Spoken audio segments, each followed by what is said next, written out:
السلام علیکم ورحمۃ اللہ وبرکاتہ۔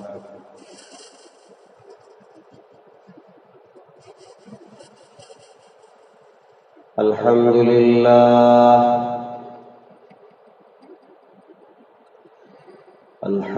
للہ نحمده ونستعینه ونستغفره ونؤمن به ونتوکل علیہ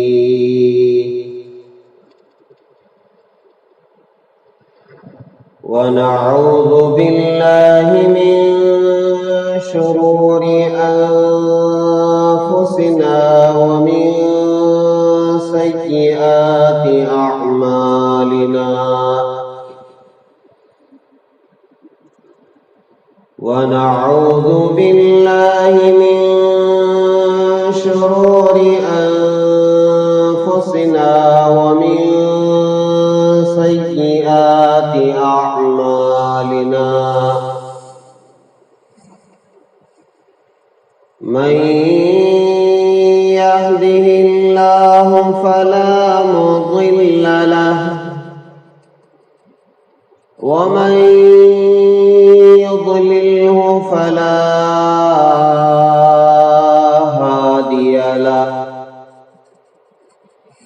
ونشهد أن لا إله إلا الله وحده لا شريك له ونشهد أن سيدنا ونبينا ومولانا محمدا عبده ورسوله الذي أرسل بالحق بشيرا ونذيرا وداعيا إلى الله بإذنه وسراجا منيرا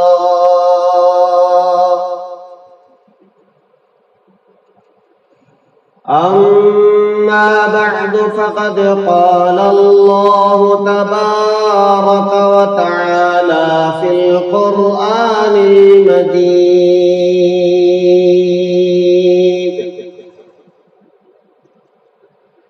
أعوذ بالله من الشيطان الرجيم. بسم الله الرحمن الرحيم.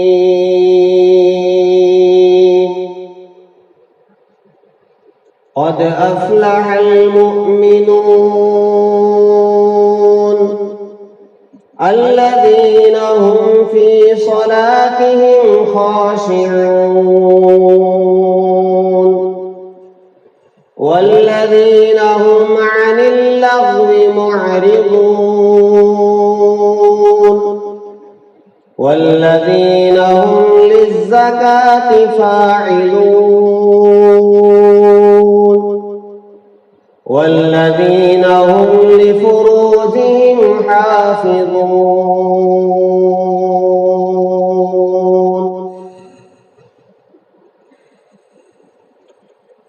آمنت بالله صدق الله العظيم وصدق رسوله النبي الكريم ونحن على ذلك لمن الشاهدين والشاكرين والحمد لله رب العالمين.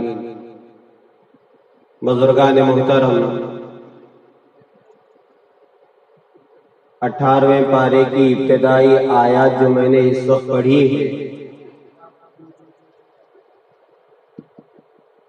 اس کا ابتدائی مفہوم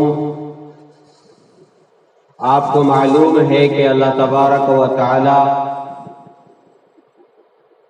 مومنوں کی فلاح کن چیزوں میں ہے، مومنوں کی کامیابی کن چیزوں سے حاصل ہوتی ہے، اس کا تذکرہ فرما رہے ہیں کہ قد افلح المؤمنون، کہ کامیاب ہو گئے مؤمنین.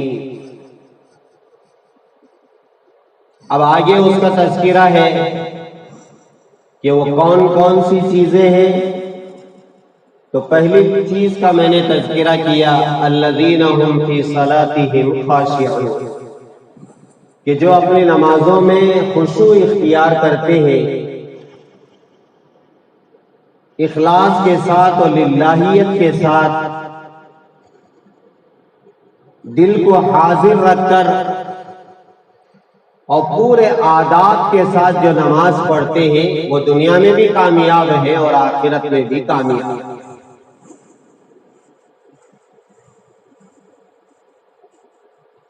آگے جن چیزوں کا تذکرہ کیا گیا ہے اس میں دوسری چیز ہے والذین هم عن اللغو معرضون، کہ وہ مومن کامیاب ہو گئے جو لغو چیزوں سے، بیکار چیزوں سے، بےہودہ چیزوں سے بچتے۔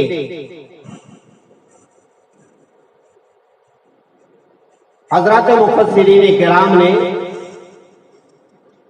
اس کے دو مطلب بیان کیے۔ ایک مطلب یہ ہے کہ جو لوگ برا بھلا کہتے ہیں ان کا جواب برائی سے نہیں دیتے۔ آپ کا دشمن ہے،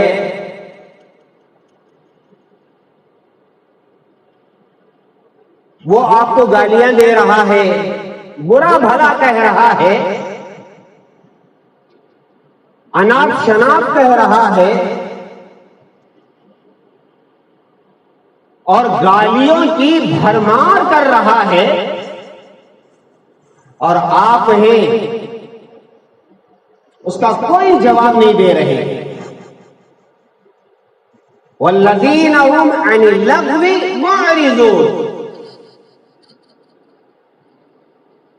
ایسے بیٹھے ہیں، ایسے کھڑے ہیں یا ایسے جا رہے ہیں جیسے آپ نے اس کو سنا ہی نہیں۔ اور یہ بہت بڑی بات ہے، بہت اونچی بات ہے، اور ہمارے محاورے میں اگر کہیں دل گردے کی بات ہے۔ اپنے بارے میں برا کہتے ہوئے سننا اور ہمیں گالیاں دیتے ہوئے سننا اور اناپ شناپ کہتے ہوئے سننا اور سن کے خاموش ہو جانا، یہ تو دل گردے والی بات ہے۔ بلکہ خود اللہ تبارک و تعالی نے کہہ دیا کہ یہ کام ہمت والے ہی کر سکتے ہیں، صبر والے ہی کر سکتے ہیں۔ صبر کرنا اور پھر اسے معاف کر کے آگے بڑھ جانا۔ وَلَمَنْ صَبَرَ وَغَفَرَ إِنَّ ذَلِكَ لَمِنْ عَزْمِ الْأُمُورِ، جو صبر کیا اور معاف کر دیا، ان ذالک لمن عزم الامور، یہ تو ہمت کے کاموں میں سے ہے۔ اللہ فرما رہے ہیں۔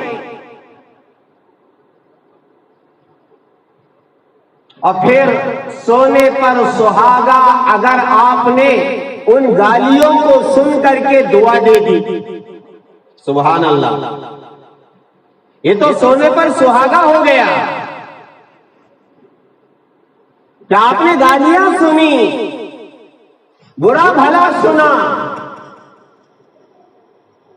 اور پھر پلٹا کر کے جواب دینے کے بجائے، ایک اور گالی دینے کے بجائے، اناپ شناپ کہنے کے بجائے، آپ تو اس کے لیے دعائیں دے رہے ہیں۔ اور قرآن کی اس آیت پر عمل کر رہے ہیں، ادفع باللتی ہی احسن فاذا الذی بینک وبینہ عداوہ کأنہ ولی حمیم۔ اچھا جواب دے رہے ہیں، دعائیں دے رہے ہیں، اور پھر نتیجہ کیا ہوگا؟ اللہ فرما رہے ہیں کہ اگر آپ برائی کے بدلے میں بھلائی پیش کریں گے تو جو آپ کا دشمن ہے اور جانی دشمن ہے وہ آپ کا جانی اور جگری دوست بن جائے.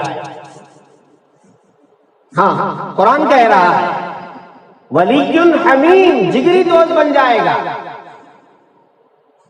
لیکن یہ کام کون کریں گے؟ وَمَا يُلَقَّاهَا إِلَّا الَّذِينَ صَبَرُوا وَمَا يُلَقَّاهَا إِلَّا ذُو حَظٍّ عَظِيمٍ. یہ کام صبر والے ہی کریں گے اور ہمت والے ہی کریں گے. قرآن کہہ رہا ہے یہ کوئی معمولی کام نہیں ہے، اس کے لیے کچھ محنتیں کرنی پڑتی ہیں، بلکہ بہت کچھ محنت کرنی پڑتی ہے. ورنہ معاشرے میں ہوتا کیا ہے، اینٹ کا جواب پتھر سے دیا جاتا ہے اور یہ گالی کا جواب پورے خاندان کو گالی دے کر کے دل ٹھنڈا کیا جاتا ہے، حالانکہ اس سے کوئی فائدہ نہیں ہوا. فائدہ اس وقت ہوتا جب ہم برائی سن لیتے، خاموش ہو جاتے، صبر کر لیتے، اور پھر اور اچھائی یہ ہوتی کہ آپ ان کے لیے دعائے خیر کر دیتے، دعائے ہدایت کر دیتے.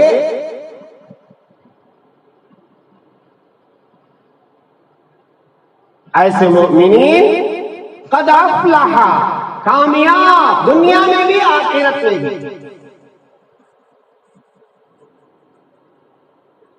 میرے اور آپ کے آقا تاجدار مدینہ احمد مجتبی محمد مصطفیٰ حضرت رسول اللہ صلی اللہ علیہ وسلم ہمارے لیے آئیڈیل ہے، ہمارے لیے نمونہ ہے. آپ کو کیا کیا نہیں کہا گیا، کیا کیا گالیاں نہیں دی گئی، کیا کیا برا بھلا نہیں کہا گیا. کبھی آپ کو کہا جا رہا ہے کہ آپ مجنون ہیں، نعوذ باللہ. کبھی کہا جا رہا ہے آپ شاعر ہیں. اللہ نے تو اس کا جواب دے دیا کہ یہ شاعر نہیں ہے، مجنون نہیں ہے، دیوانے نہیں ہے، یہ تو رسول اللہ ہے.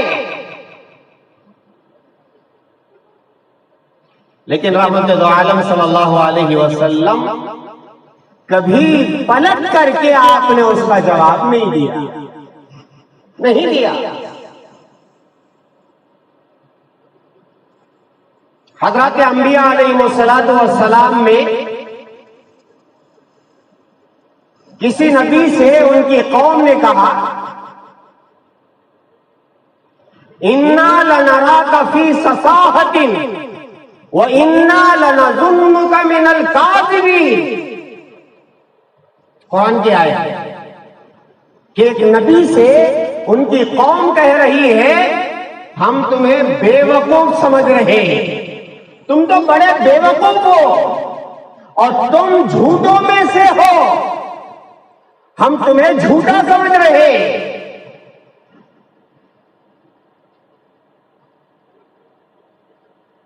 اور ایک نبی سے یہ کہا گیا اِنَّا لَنَرَاكَ فِي ضَلَالٍ مُبِينٍ، تم تو گمراہ ہو. یہ بہت بڑی بات ہے، تم تو گمراہ ہو گئے ہو، صحیح راستے سے ہٹ گئے ہو. اس کا مطلب یہ ہوا کہ تم نعوذ باللہ جہنم کے راستے پر جا رہے ہو. تو حضرت انبیاء علیہ السلام نے بجائے اس کے جواب میں الجھنے کے اور اس کا جواب تلخ الفاظ میں کڑوے کسیلے جملے کہنے کے، حضرت انبیاء علیہ السلام نے جو جواب دیا ہے، قرآن نے اس کا کیا پیارا انداز اور ان انبیاء کے جو جملے یا قومی لیست سفاہۃ ولکنی رسول من رب العالمین، یا قومی لیست ضلالۃ ولکنی رسول من رب العالمین۔ اللہ اکبر۔ انبیاء کہہ رہے ہیں اپنی قوم سے جنہوں نے کہا کہ تم بے وقوف ہو، انہوں نے کہا اے میری قوم میں بے وقوف نہیں ہوں، اللہ کا رسول ہوں۔ اللہ اکبر۔ میں گمراہ نہیں ہوں، میں اللہ کا رسول ہوں۔ کیا پیارا انداز ہے۔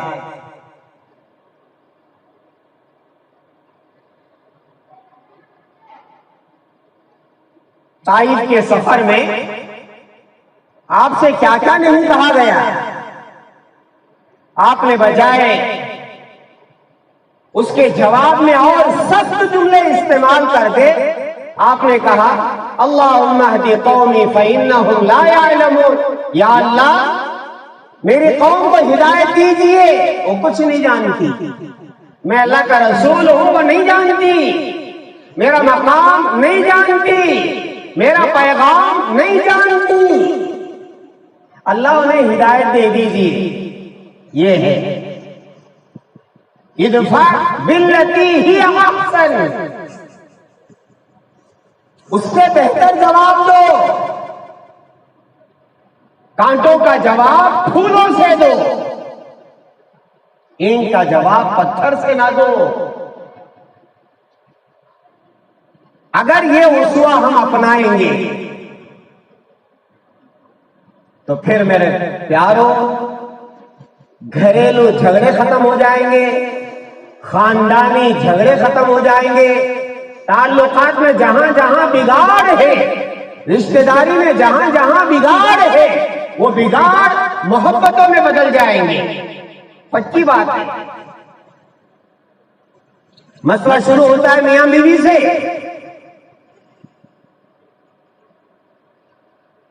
بیوی کی زبان، اللہ اکبر، وہ یہ سمجھتی ہے میں کامیاب اسی وقت ہوں جب میں اپنے شوہر کا جواب دے دوں، الا ماشاء اللہ۔ اور شوہر یہ سمجھتا ہے کہ بیوی کا جواب دینا چاہیے ورنہ میں بیوی کا غلام ہو جاؤں گا۔ بیوی اناپ شناپ بکتی جا رہی ہے۔ اب ہوتا کیا ہے، اب یہ آپے سے باہر ہو جاتا ہے، اور قیامت کی نشانیوں میں سے ایک نشانی ہے کہ غصے میں شوہر 3 طلاق پکار دیتا ہے اور پھر اس کے ساتھ ویسے ہی زندگی کرتا ہے جیسے پہلے زندگی کر رہا تھا، اور یہ ان کا ملنا حرام ہے۔ اگر ان سے اولاد ہوئی تو وہ حرام ذاتے ہوگے، حرامی اولاد ہو رہا ہے معاشرے میں۔ بیوی کی باتوں کو برداشت کر کے شوہر خاموش ہو جائے اور کچھ دیر کے لیے باہر چلا جائے، ہیں ایسے عقل مند بھی ہیں، اور شوہر کی باتوں کو سہ کر کے برداشت کر کے بیوی خاموش ہو جائے، ہیں ایسی بیویاں بھی ہیں۔ اور قینچی والی زبان ایسے بھی بہت ہیں، مرد کی بھی عورت کی بھی، جس سے کیا ہوتا ہے رشتے بگڑتے ہیں، طلاق تک نوبت آ جاتی ہے، خلع تک نوبت آ جاتی ہے، اور معمولی باتوں پر جھگڑے شروع ہو جاتے ہیں، معمولی باتوں پر۔ کیوں؟ معاف کرنا نہیں سیکھا، گالی سن کر کے دعا دینا نہیں سیکھا، والذین هم عن اللغو معرضون، معلوم نہیں ہے کہ بےہودہ باتوں سے بچتے ہیں، بےہودہ باتوں کا جواب نہیں دیتے، گالیوں کا جواب نہیں دیتے، برا بھلا جو کہتا ہے اس کا جواب نہیں دیتے، خاموش رہتے ہیں۔ یا پھر یہ کہ سونے پر سہاگا، ادفع باللتی ہی احسن، دعائیں دیتے ہیں گالیوں کے بدلے میں، جیسے نبی کا اسوہ ہے، حضرت انبیاء علیہ السلام کا اسوہ ہے۔ اسی اسوے کو اپنایا ہمارے حضرت اولیاء کرام نے، بزرگوں نے۔ حضرت مولانا اسماعیل شہید رحمت اللہ علیہ بہت بڑے اللہ والے، بہت بڑے بزرگ ہیں، شاہ اسماعیل شہید رحمت اللہ علیہ۔ آزادی ہند کے سلسلے میں جن کو شہید کیا گیا، بھرے مجمع میں ایک صاحب اٹھے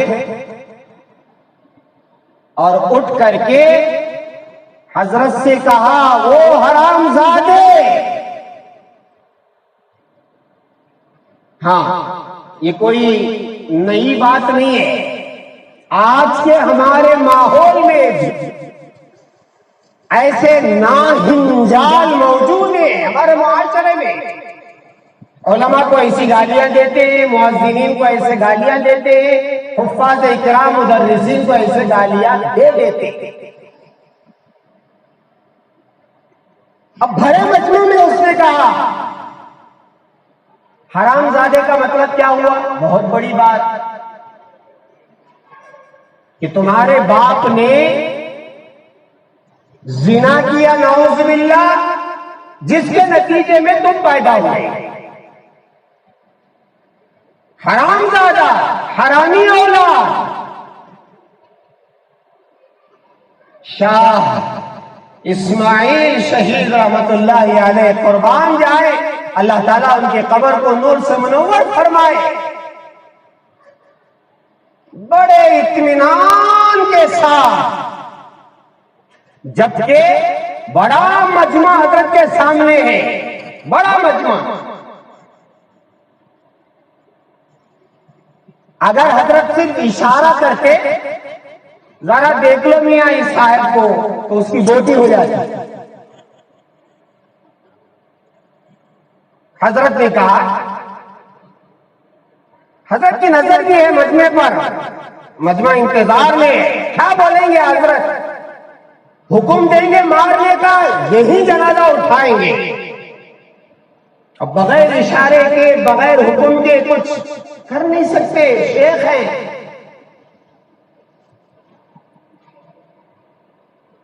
وہی اسوہ والذین هم عن اللغو معرضون پر آپ نے عمل کیا۔ اس سے فرمایا، او پیارے، میرے والد صاحب کے نکاح میں جو گواہ تھے وہ گواہ آج بھی زندہ۔ دیکھا جواب، میں حرامزادہ نہیں ہوں،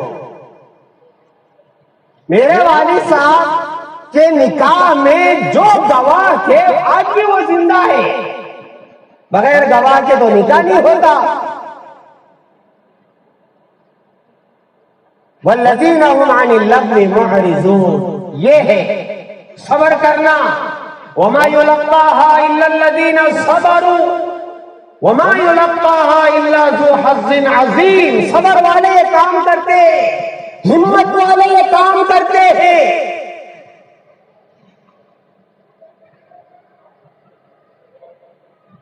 اولیاء کی شان بڑی نرالی ہوتی ہے، بڑی نرالی ہوتی ہے۔ ہر گلیرا رنگ بوئے دیگرس، فارسی کا جملہ ہے، ہر پھول کا رنگ اور ہر پھول کی خوشبو الگ ہوتی ہے۔ تو حضرات اولیاء کرام کی شان بھی نرالی ہوتی ہے، الگ الگ ہوتی ہے۔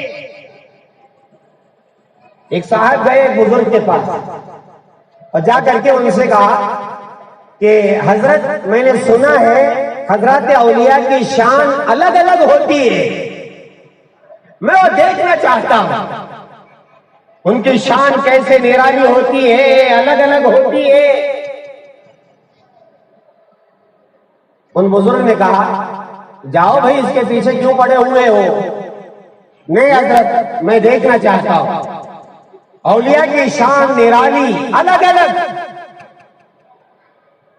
تو انہوں نے کہا، ایک کام کرو، فلاں مسجد میں جاؤ، وہاں 3 بزرگ بیٹھے ہوئے ہیں اور اپنے وظائف میں، ذکر و اذکار میں، اللہ کی یاد میں کھوئے ہوئے ہیں اور بیٹھ کر کے اللہ اللہ کر رہے ہیں، اور جا کر کے ہر ایک کو ایک ایک مکہ مارو،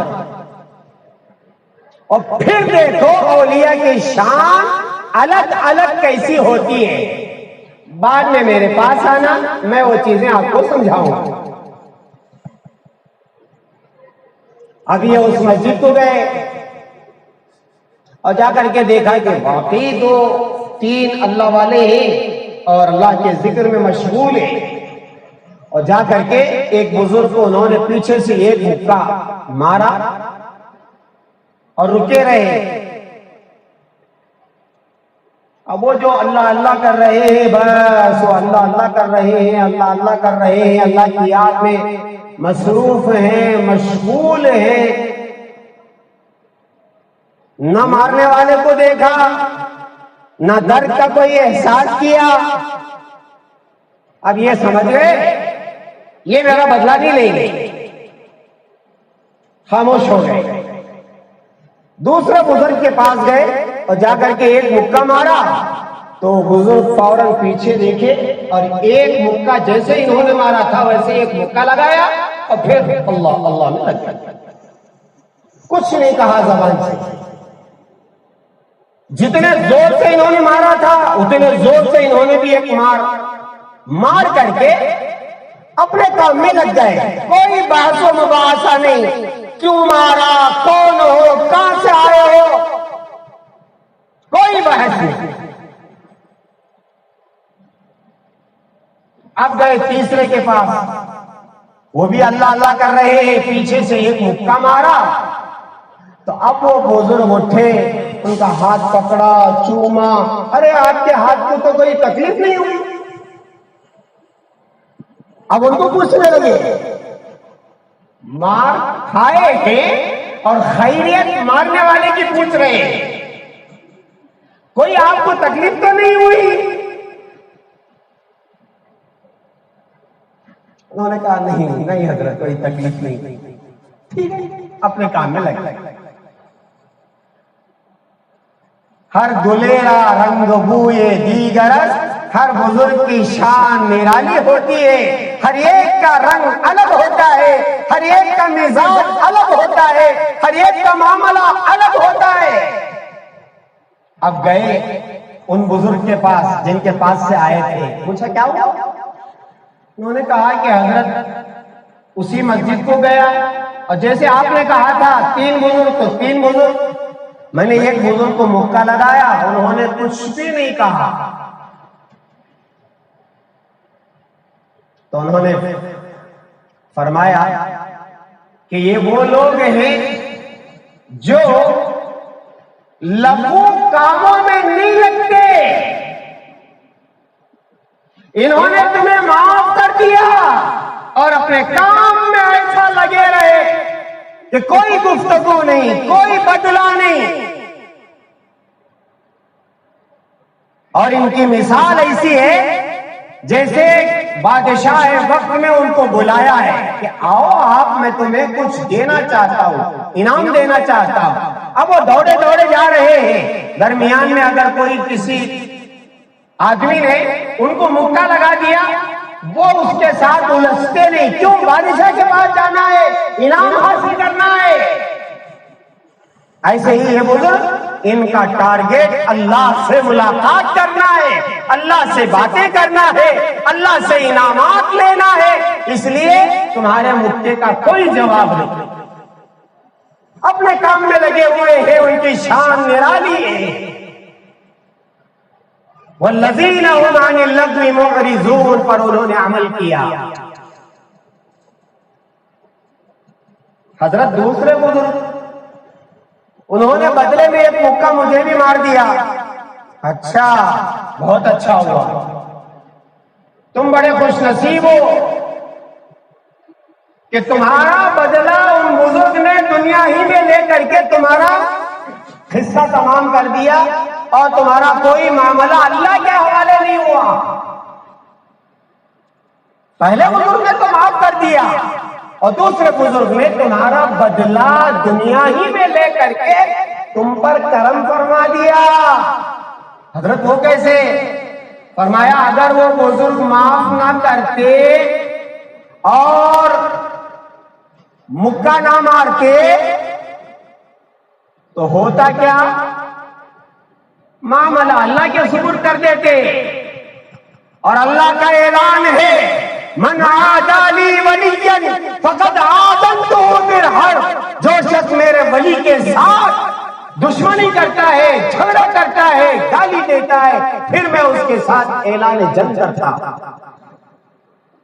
جنگ کا اعلان کرتا ہوں۔ اللہ جنگ کرنے میں آ جائے کوئی جیت سکتا ہے؟ اچھا ہوا ان بزرگ نے بدلہ لے کر کے تمہارا کام آسان کر دیا اور تمہارا بدلہ دنیا ہی میں ختم۔ اب آخرت میں کوئی مواخذہ نہیں ہے، پکڑ نہیں ہے، سزا نہیں ہے۔ ہاں، اور اسلام میں اس کی اجازت ہے۔ اگر کسی نے آپ کو تکلیف دی، اتنی تکلیف آپ اس کو بھی دے سکتے ہیں۔ کسی نے آنکھ پھوڑی، آپ بھی آنکھ پھوڑے، کان توڑا آپ بھی کان توڑے، ہاتھ توڑا آپ بھی ہاتھ توڑے، لیکن ذرہ برابر زیادتی نہیں ہونا چاہیے، ورنہ اس کا حساب پھر آپ کو دینا ہے۔ آگے برابری کا حساب لے سکتے ہیں، معاف کر دے تو بہت بہتر، اور اگر برابر آپ اس کا، جیسے ان بزرگ نے مکہ لگایا، اجازت ہے اس کی، آپ مکہ لگا کر کے قصہ یہی تمام کر دیں، تو یہ آپ کے ساتھ بھی خیر خواہی ہوئی ہے ان بزرگ کی۔ اچھا، یہ الگ شان ہے ان بزرگ کی۔ اور تیسرے صاحب جو آپ کا ہاتھ سہلا رہے تھے، پوچھ رہے تھے کوئی مجھے مارنے کی وجہ سے آپ کو تکلیف نہیں ہوئی؟ ارے یہ تو شان نرالی ہے، پتھر کھا کر کے خون برسا رہے، کانٹے چبھائے ہیں، مگر اس کے جواب میں خون برسا رہے۔ یہ حضرات انبیاء علیہ السلام کی شان ہوتی ہے۔ تو دیکھا آپ نے ہر بزرگ کی ایک شان، لیکن ہر ایک آخرت کی فکر، اللہ کے سامنے حاضری کی فکر، بدلہ بھی لے رہے ہیں تو خیر خواہی میں، معاف کر رہے ہیں تو آگے بڑھنے میں۔ حضرات علماء اکرام نے فرمایا ہماری بھی شان یہی ہونا چاہیے، لیکن معاملہ یہاں ہمارے معاشرے میں بالکل الٹا چل رہا ہے، بالکل الٹا۔ آپ دیکھیں، جیسے میں نے عرض کیا، میاں بیوی کے جھگڑے اور رشتہ داروں کے جھگڑے، بھائی بھائی کے جھگڑے، بہنوں کے جھگڑے، یہ معاشرے میں جو ہو رہا ہے، اگر ایک دوسرے کو معاف کرنا سیکھ لے اور معاف کر کے تحفے تحائف بھیجنا شروع کرے، ہاں یہ تو بہت دل گردے کی بات ہے۔ روزانہ رات جاگ کر کے 100 رکعت پڑھنا آسان ہے، لیکن اپنے دشمن کے پاس جا کر کے سلام عرض کرنا بڑے دل گردے کی بات ہے۔ اس لیے اللہ نے کہا مومن کامیاب وہ جو خشوع کے ساتھ نماز پڑھتے ہیں، اور پھر دوسری صفت ہے ان کی والذین هم عن اللغو معرضون۔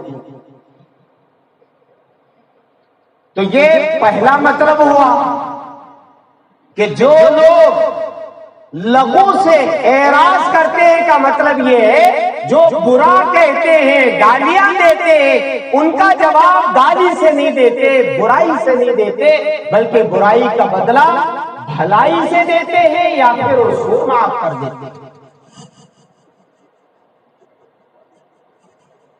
اور دوسرا مطلب میں مختصر عرض کر کے اپنی بات ختم کروں، والذین هم عن اللغو معرضون کا دوسرا مطلب یہ بیان کیا گیا ہے کہ جو مومن بیکار کاموں میں لگے نہیں رہتے.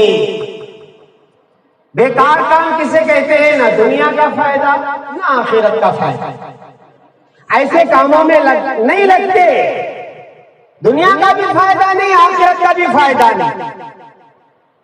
مومن وہ ہوتا ہے جو ایسے کام میں لگتا ہے یا تو آخرت کا فائدہ اس میں ہوتا ہے یا پھر دنیا کا فائدہ. دنیا کا فائدہ کا مطلب کچھ کمانا، روٹی کپڑا مکان، بیوی بچے دکان، یہ جو ہماری زندگی کے ضروریات ہیں اس پہ کمانے میں، اس کے مشغولیات میں لگے ہوئے ہیں تو وہ دنیا کا کام یا پھر آخرت کا کام.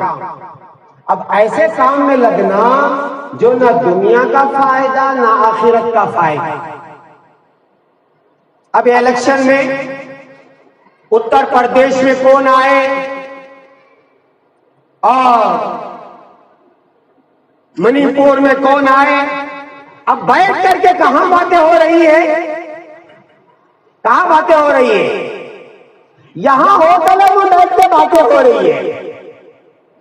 چائے ہاتھ میں، صبح صبح منہ دھوئے کہ نہیں دھوئے، اور ہوٹل میں بیٹھ کر کے چائے بولی اور ہاتھ میں پیپر ہے، اخبار ہے. 4 ریاستوں میں بی جے پی کامیاب. ایسا نہیں ہونا تھا. ایسا کرتے تو ایسا ہو جاتا تھا، ویسا کرتے تو ایسا ہو جاتا تھا. بولتے بولتے 10 گھنٹے ہو گئے.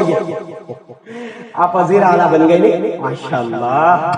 آپ کو سیٹ مل گئی نہیں؟ اب بولو نہ دین کا فائدہ نہ دنیا کا فائدہ، کچھ بھی فائدہ ہے. بحث و مباحثے، یوکرین پر روس کے ایسے حملے ہو رہے ہیں، بیچارے کو چاقو دیکھے تو تھر تھری شروع ہو جاتے. اوباما اور ایٹم باما کے باتیں کرنے کو بیٹھے. دین کا بھی فائدہ ہی نہیں، دنیا کا بھی فائدہ ہے. اسی طرح میرے پیاروں سنو، دعوت و تبلیغ میں بھی جماعتوں میں جا کر کے کچھ لوگ کیا کرتے ہیں، صاحب ایسے، فاروق بھائی ایسے، وہ ایسے، یہ ایسے. میں سنو پوری امانت داری کے ساتھ ایک بات آپ کو پہنچا دیتا ہوں. حضرت مولانا قاسم قریشی صاحب اللہ تعالیٰ حضرت کی قبر کو نور سے منور فرمائے، حضرت نے فرمایا تھا ہم شورا اور امیر کی باتیں کر کے خود امیر نہیں بن سکتے، اور شورا اور امیر کی بات کر کے تم شورا والے نہیں بن سکتے. پھر یہ نہ دین کا فائدہ نہ دنیا کا فائدہ، بلکہ الٹا نقصان.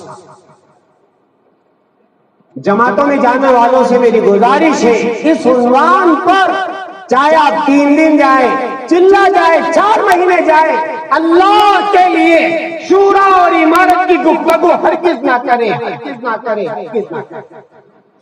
5 کام ہمارے ہیں، اس پر توجہ دیں اور پورا وقت سیکھنے سکھانے میں لگائے، خدمت میں گزارے، اور اپنی ضروریات میں جو خدمت کی لائن میں اس میں لگائے. شورا اور عمارت کی بات اس وقت لغو میں شامل ہے، اسے یاد رکھیں. اور مومن وہی کامیاب ہے جو لغو باتوں سے اپنے آپ کو بچاتا ہے. پوری ذمہ داری کے ساتھ میں یہ بات عرض کر رہا ہوں. اس لیے میرا عزیزو، کسی بھی ایک عنوان کو موضوع بنا لینا اور باتیں کرتے رہنا، انہیں ویسا کرتے، انہیں ایسا کرتے، انہیں ایسا کرتے، انہیں ویسا کرتے. کام کرنے کے واسطے بلائے تو کون بھی آتا ہے؟ خالی باتاں میں حملے، باتاں میں بمبا، باتاں میں پورا. اب الیکشن کے بارے میں گفتگو کریں گے، کوئی فائدہ نہیں ہے، نہ دین کا نہ دنیا کا. یوکرین اور روس کے بارے میں یہاں بیٹھ کے گفتگو کریں گے، نہ دین کا فائدہ نہ دنیا کا فائدہ. اب اپریل آ رہا ہے، اپریل میں کیا ہوتا ہے؟ کیا 2020 کیا فائدہ اس سے آپ کا؟ کیا فائدہ؟ کچھ بھی نہیں، نہ دین کا نہ دنیا کا. بیکار وقت میں زندگی ضائع مت کرو. زندگی بہت قیمتی ہے، بہت قیمتی ہے. خاص طور پر وہ نوجوان، وہ بوڑھے جو کرکٹ کے جنون میں اپنی نمازیں ضائع کر رہے ہیں، اپنا کھانا پینا ضائع کر رہے ہیں. کوئی فائدہ نہیں ہے، نہ دین کا نہ دنیا کا. آپ یہ کہیں گے دنیا کا فائدہ حضرت نہ معلوم نہیں، ہمیں یہاں لگاتے ہیں کیا؟ جوا کھیلتے ہیں، وہ فائدہ؟ جوا فائدہ کہ جی جہنم میں جاری، جہنم میں 1 روپیہ بھی حرام کا پیٹ میں چلا گیا 40 دن کی عبادت قبول نہیں ہوگی. پھر ایسے سستے سے، ایسے دنیاوی فائدے سے کیا فائدہ؟ جوئے کی وجہ سے زندگیاں برباد ہو گئی ہے. لکھ پتی، کروڑ پتی، بھکاری پتی بن گیا ہے. اس لیے میرے پیارو، ایسے کاموں میں اپنے آپ کو نہ لگاؤ. اس لیے علماء نے فرمایا جب بھی کوئی کام کرو سوچو اس میں دین کا فائدہ ہے کہ دنیا کا فائدہ ہے. دین کا فائدہ ہے تو بہت اچھی بات ہے، انشاءاللہ آپ رات جاگیں گے آئندہ جمعہ. دین کا فائدہ پوری رات جاگے انشاءاللہ. میں جمعہ میں، آئندہ جمعہ میں زندگی باقی رہی تو عرض کروں کہ شب برات میں کیا کرنا ہے اور کیسی عبادت کرنی ہے. اور اگر دنیا کا فائدہ ہے، مثال کے طور پر آپ ڈیوٹی کو جا رہے ہیں، جائیں آپ، بہت مبارک ہے، پیسے کمانے کے لیے جا رہے ہیں، بہت اچھی بات. دنیا کا بھی فائدہ نہیں ہے، آخرت کا بھی فائدہ نہیں ہے. اب انتخابات کے کامیابی پر گفتگو کیا آج ہی کر ڈالے سو یو پی والے؟ نہیں، کوئی فائدہ نہیں، کوئی فائدہ نہیں. ایران توران کی باتیں کوئی فائدہ نہیں. وہ بھی کیسا، ہاتھ میں بیڑی کہتے، ہمارے مولانا بولتے تھے، ہاتھ میں ایک ہاتھ میں بیڑی، ایک ہاتھ میں چاہ. انہیں بولتا تھا ایران والا ایسا چیز، توران والا ایسا چیز. اللہ حضرت کو جزائے خیر عطا فرمائے. اس لیے میرا عزیزو، آپ حکومت گھر میں نہیں کر سکتے، ایران توران کی بات کیا کر رہے ہیں؟ آپ کی بیوی آپ کی نہیں سنتی. عملی میدان میں جو آپ کر سکتے ہیں وہ کریں، ضرور کریں، ضرور کریں. اس لیے میرا عزیزو، جو کام بھی آپ کریں یا تو دنیا کا فائدہ ہو یا آخرت کا فائدہ. ٹھیک ہے؟ اگر دنیا کا فائدہ ہو رہا ہے، آخرت کا نقصان ہو رہا ہے، اسے کہتے ہیں گناہ. دنیا کا نقصان ہو رہا ہے، آخرت کا فائدہ ہو رہا ہے، اسے کہتے ہیں نیکی. اب رمضان آ رہا ہے، سحری میں آپ اٹھیں گے، نیند میں آپ کی اہلیہ اٹھائے گی، اٹھو جی سحری کر لو. ہاں 3 گھنٹے، اچھا ٹھیک ہے. دنیا کا نقصان ہو رہا نہیں، نیند میں خلل. آخرت کا فائدہ ہے، آپ اٹھیں فوراً سحری کریں، روزہ رکھیں. دنیا کا فائدہ ہو رہا ہے، آخرت کا نقصان ہو رہا ہے. جا کر پوسے کی دکان میں ڈاکہ مارے، چوری کرے، زنا کرے، شراب پیے، سود کھائے. دنیا کا فائدہ لیکن آخرت کا نقصان. یہ سمجھے؟ اللہ کرے کہ یہ باتیں ہماری سمجھ میں آ جائے اور ہم لغو باتوں سے اپنے آپ کو بچا کر کے زندگی گزارے. آگے کی جو آیتیں ہیں انشاءاللہ زکوٰۃ کے بارے میں ہے، تو انشاءاللہ رمضان میں اس آیت کو لے کر کے میں زکوٰۃ عرض کروں گا اگر زندگی باقی رہی. انشاءاللہ آئندہ جمعہ شعبان شب برات کے تعلق سے گفتگو ہوگی. اللہ تبارک و تعالی ہم تمام کو کہنے سننے سے زیادہ عمل کی توفیق عطا فرمائے اور رمضان کے لیے مکمل تیار ہونے کی توفیق عطا فرمائے اور خوب سے خوب عبادتیں کرنے کی اللہ ہمیں توفیق عطا فرمائے اور شب برات کی عبادت ہم تمام کو نصیب فرمائے. وآخر دعوانا ان الحمد للہ رب العالمین.